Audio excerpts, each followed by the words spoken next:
Guys. Hey, what's up? It's Friday, St. Patty's Day weekend. This is a corned beef.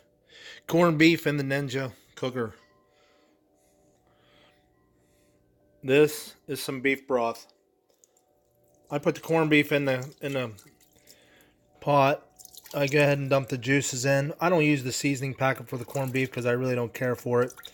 We're going to use some beef stock. I think it's going to give it some extra flavor versus just throwing some water in there. We're going to make some corned beef and cabbage.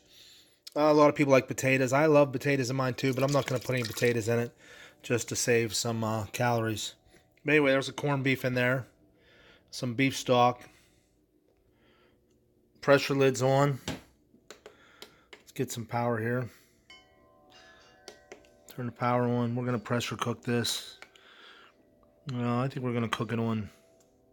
We'll do it on high. And we're going to do it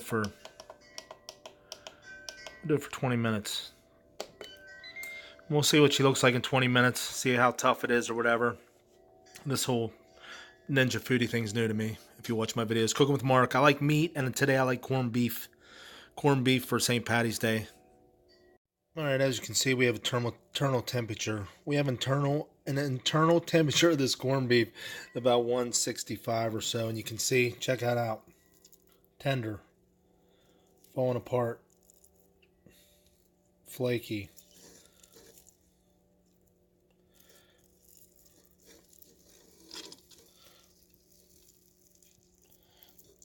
Flaking apart, so that'll be fine.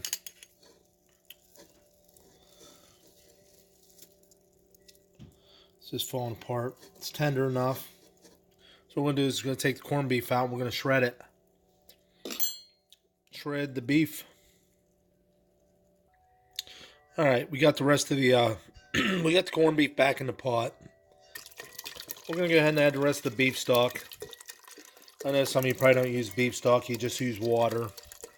That's okay. Use your thing. Use water if that's what you want to use. So we got the rest of the beef stock in there from this one container of beef stock. What we're going to do is we're going to again put our cabbage in there. We are going to add some potatoes, I guess, just to keep it traditional, although the beef stock may not be.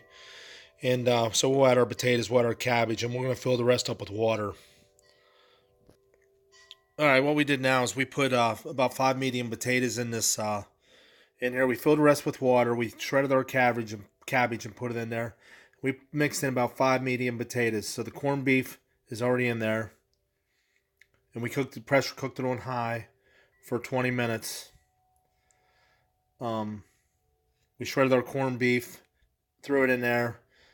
5 medium potatoes in here, black pepper in here, shredded cabbage in here. This pot looks full. So one or two things are going to happen. It's going to leak everywhere and make a mess, or it's going to cook down and be okay. But I used the rest of the beef broth that was in a container, filled with rest with water. You can see the water there. Hey, and before you get all concerned, I'm not going to food poison my family. I do wash my fingers. And no, I don't wear gloves when I'm cooking for my family, because it's my family. And they love my fingers. Anyway, we're going to pressure cook this on high for 5 minutes, and we'll check it out. Thanks for watching. Cooking with Mark. I like corned beef today. It's we got the corned beef in there, and it's waiting to get up the pressure, and it'll start cooking. After I take this lid off, it should have cooked down. The potatoes should be done. If it's not soupy as I want it, let's say there's not enough liquid in there, what I'm going to do is either decide to use water to top it off or the beef broth. And corned beef is kind of like lasagna and some other stuff. The longer the soup sets, actually, the better it tastes. It tastes really good reheated, but we'll see what it's going to look like here if 5 minutes is going to be long enough. The Ninja foodie, something new to me. Corned beef and cabbage with potatoes. Anyway, there's the corned beef and cabbage and potatoes done in the Ninja foodie. Looks pretty good. Took a bite of cabbage. Tastes pretty good. Potatoes seem done okay. Anyway, thanks for watching.